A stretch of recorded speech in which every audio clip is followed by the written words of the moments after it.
Buku adalah jendela dunia. Banyak orang yang sudah menyatakan seperti itu. Artinya, kalau kita ingin melihat dunia yang luas, apa yang ada di luar sana, salah satu cara yang paling mudah adalah dengan membuka buku.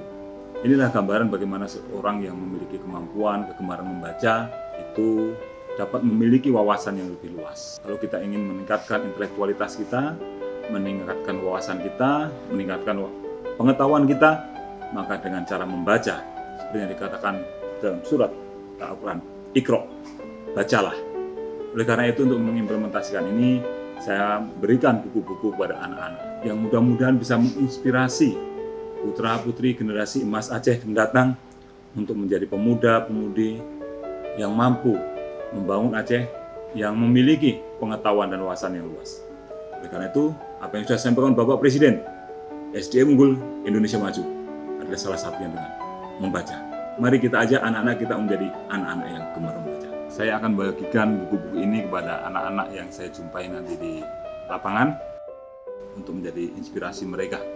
Anak-anak sekalian, tunggu pembagian buku dari saya.